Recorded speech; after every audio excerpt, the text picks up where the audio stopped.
కళలు కళాకారులు కూడా వివిధ సందర్భాల్లో సమాజంలో వ్యక్తమయ్యే భావాలకు స్పందిస్తూ ఉంటారు, నిరసనలకు ప్రతీకలుగా ఉంటారు. మన దేశంలో ఇంకా పబ్లిక్ ఇష్యూస్ పైన ఆర్టిస్ట్ కమ్యూనిటీ ఓవర్వేమింగ్గా రియాక్ట్ కావడం తక్కువ. కొంతమంది వ్యక్తులుగా రియాక్ట్ కావచ్చు. ఉదాహరణకు ఫిల్మ్ ఇండస్ట్రీలో ప్రకాష్ రాజ్ లాంటి వాళ్ళు రియాక్ట్, కమల్ హాసన్ లాంటి వాళ్ళు ఉండొచ్చు. మనకి ఇంకా తెలుగు సినీ ఫీల్డ్లో ఆ రకంగా పబ్లిక్ ఇష్యూస్ పైన బాగా రియాక్ట్ అయ్యేవారు కంపారిటివ్లీ తక్కువ.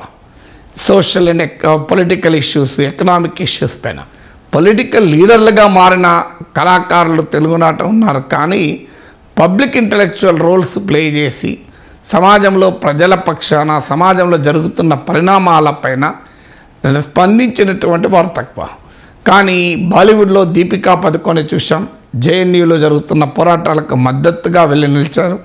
షబనా ఆజ్మీ లాంటి, జావేద్ అఖ్తర్ లాంటి కళాకారులు వివిధ సందర్భాల్లో పబ్లిక్ ఇష్యూస్తో ఐడెంటిఫై అయి ఉన్నారు.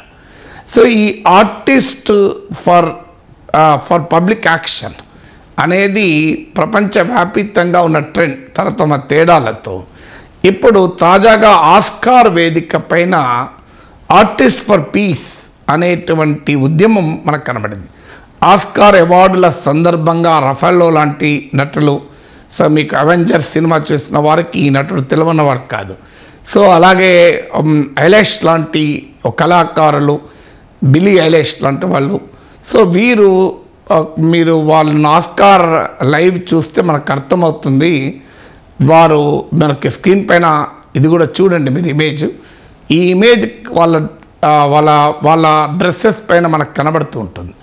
అంటే ఇది దేన్ని తెలియజేస్తుంది అంటే ఇప్పుడు మనం హార్ట్తో స్పందించాల్సిన సమయం ఆసన్నమైంది, హృదయంతో స్పందించాల్సిన సమయం ఆసన్నమైంది. కళాకారులు గాజాలో సీజ్ఫైర్, కాల్పుల విరమణ సాధించాలి. గాజాలో జరుగుతున్న మానవ మారణ హోమం ఆగిపోవాలి. ఇప్పటికీ యుద్ధంలో 30,000 మంది చనిపోయారు. అఫ్కోర్స్ ఇజ్రాయెల్ ఖైదీలను విడుదల చేయాలన్న నిరసనలు కూడా ఆస్కార్ వేదిక దగ్గర వినిపించాయి. డెఫినెట్గా విడుదల చేయాల్సిందే. ఇజ్రాయెల్ హమాస్ తన దగ్గర ఉన్న ఇజ్రాయెల్ ఖైదీలు విడుదల చేయాలి. అయితే అందులో చాలామంది ఇజ్రాయెల్ జరిపిన దాడుల్లోనే చనిపోయారు. ఇజ్రాయెల్ ప్రభుత్వం కూడా దానికి విచారాన్ని వ్యక్తం చేసింది. గాజాలో ఒక రకమైన హ్యుమానిటేరియన్ క్రైసిస్, పిల్లల ఆకలితో చనిపోతున్నారు. సో ఆ రకమైన ఆరోగ్య సేవలు లేవు, హారిబుల్ సిచ్యువేషన్ ఉందని యునైటెడ్ నేషన్స్ ఏజెన్సీస్ చెప్తున్నాయి. అందువల్ల ఆస్కార్ వేదిక పైన ఆస్కార్ అవార్డుల దగ్గర కూడా పెద్ద ఎత్తున నిరసనలు వ్యక్తమై కార్యక్రమం కూడా కొంత ఆలస్యమైనట్టు చదివాను.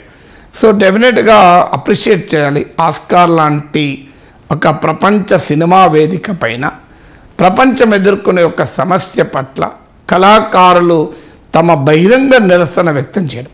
ఎందుకంటే అది ఒక పెద్ద పాత్ర పోషిస్తుంది, విజిబిలిటీ ఇస్తుంది. ఒక ఎమోషనల్ ఇష్యూస్, ఐడెంటిటీ ఇష్యూస్ పైన రియాక్ట్ అయిన సందర్భాలు ఉన్నాయి.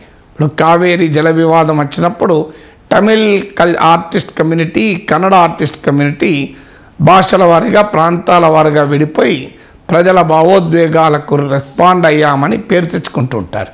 కానీ ఇది అలా కాదు. ఆ ఆస్కార్ వేదిక పైన స్పందించినటువంటి కళాకారులకు ఎన్నికలు లేవు, ఓట్లు లేవు.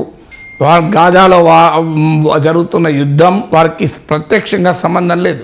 అంటే అందులో స్వార్థ రాజకీయ ప్రయోజనాలకు కానీ వ్యాపార ప్రయోజనాలు లేవు.